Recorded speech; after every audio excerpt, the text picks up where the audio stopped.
horsepower, big Hamilton standard propeller on the front end, and when all the levers are fully forward, that's when you hear the tips almost go supersonic. But they're running in now, and please welcome from the magnificent men in their flying machines, of course, it is the Breitling Wingwalkers.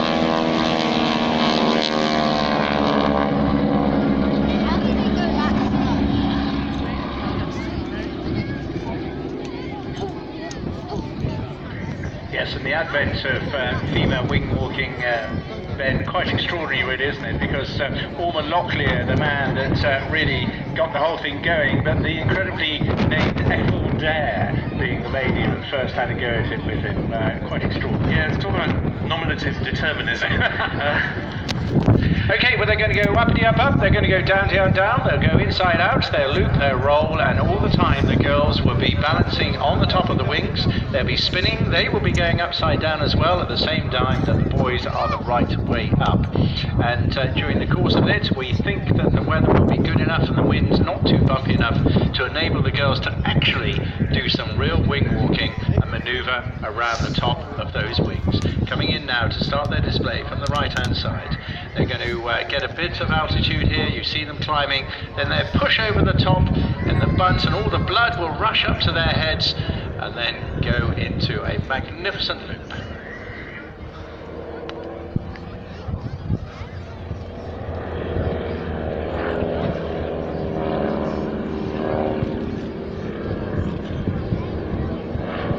You'll be able to clearly see the agility of the girls there. Now do bear in mind,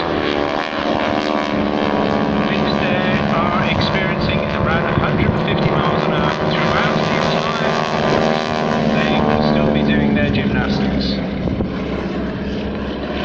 Of course, in the early days, between the wars, when the barnstorming activity started out, that's so named because the aircraft would go from town to town across the United States, and the pilots and those with them would sleep in barns along the way.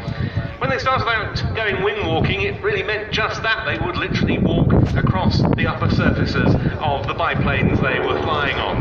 Well, nowadays they're kept very tightly tethered, the girls, to the rigs atop the wings, even when we see them later climbing off the rigs. I'm absolutely delighted they are tethered, because Orma Locklear, even there towards the tail end of the First World War, actually supposedly went out on the wings. But then transformed that into a trick, which was jumping from one aircraft to another. Absolutely extraordinary. The rest is history, of course. He became a bit of a cropper early on, sadly, but really making the mark there for female wing walkers. And as Ben said, it was such an evocative, I find this such a charismatic and atmospheric display, bringing back the fun, but also the incredible bravery of those young pilots. Lots of aircraft were spare at the end of the First World War, lots of pilots, of course, not many jobs. And that's when they got into landing anywhere in the backfields of the Midwest, on the roads. Familiar sounding to my own flying there, I think. And it was a case of, come on girls, let's go flying. In those days it was aircraft like the Curtiss Jenny that held sway, but here we see one of the greatest training aircraft of all time from the Between the Wars period, the Boeing Stearman Model 75 that trained countless American and other Allied aviators during the Second World War. Now, the two aircraft and the two wingwalkers coming in head on to us.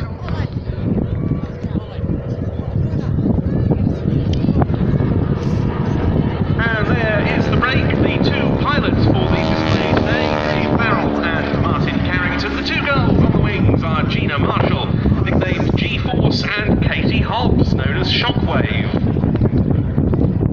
Yes, very competitive to get a slot either in the cockpit or on the wings in this particular team. Martin, hugely experienced at this, but the girls are very, as I say, competitive. They started only this year, this pair of girls, and their first display was not even in this country, it was in China. A much travelled band of aviators. And through the off-season, you may catch sight of the odd advertisement, or indeed just call up the aerosyncratics yourself to try and get a slot. But we're talking of fitness, and the girls work very, very hard as the pilots, to make this display happen.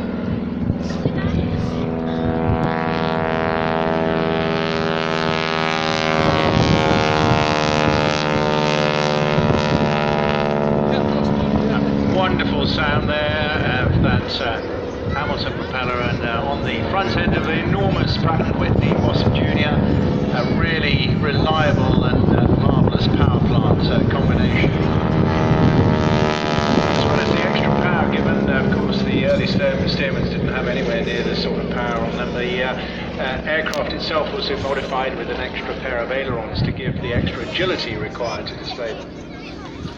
Talking of agility, the two girls on the wings, both of course you'd expect very fond of various outdoor activities. Gina Marshall likes going skydiving, skiing, scuba diving and rock climbing, while Katie Hobbs is a keen netballer who's played in the Netball Premier League, but she also enjoys some rather more sedentary activities. Does Katie? She's a trained florist, and she comes from a farming family, and so in the off-season helps out on the family sheep. I think they're pretty busy this spring lambing as well, and I think they have a flock of about 350 sheep, so that's a lot of work to me.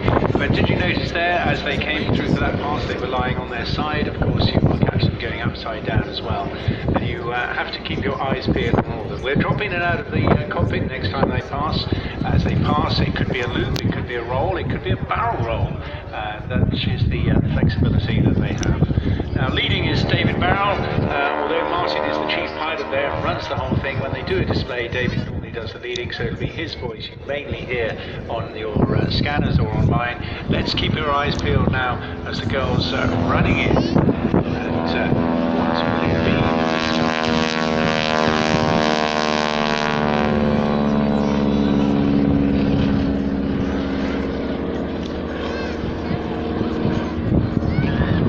Straightforward pass, but you notice the extra bit of turbulence there that they call the smoke off. They keep the smoke on, of course. We mentioned earlier on, it's just not to make pretty shapes in the sky, but it's actually a safety feature as well, so that you get the tally on each aircraft, so that means each pilot is able to see the other one early before you start your turns in towards each other.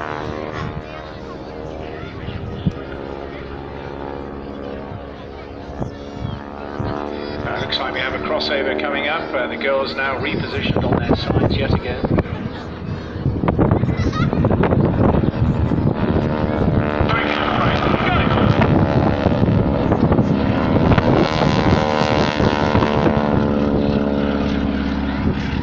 Although Martin had a childhood passion for this sort of flying, having to wait until his 17th birthday to even go solo. Dave conversely started in the parachuting world, doing a lot of para-jump piloting, but also running a garage. He's a very good mechanic in his own right, so if you've got a problem with your motor car today, then stop Dave at the gate and I'm sure he'll help you out. Martin Carrington, meanwhile, now in his 17th season with the wing-walking team of Aero Superbatics.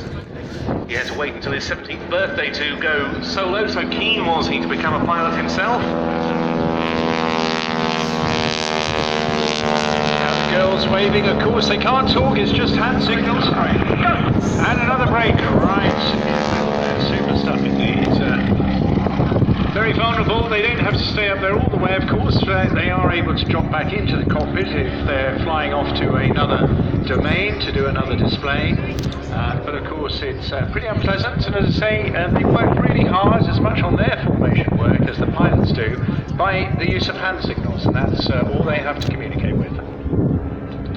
Vic Norman, the man behind Aero Superbatics and the Breitling Wingwalkers team that we see here today, one of the great innovators of the British air display scene. It was out of the California International Air Show at Salinas, I seem to remember, that in the mid-1980s he saw a Stearman wing-walking act. It was being performed by the late Art Scholl, one of the top American display pilots of the day. He thought he'd like to see a bit of this in Britain himself. Took a while to get the aircraft and get the necessary approvals, but then the Wingwalkers were born. Where indeed, now keep your eyes peeled because they've got all the altitude. They'll be turning this into energy now as they come down. David will come right on. It could be a loop. And it's an absolutely magnificent barrel roll, totally in coordination with Martin there. And it's basically describing the shape around one of those big old oak barrels that we love to see. Quite difficult for the wingman always to do that because of the dexterity required and of course the coordination as well.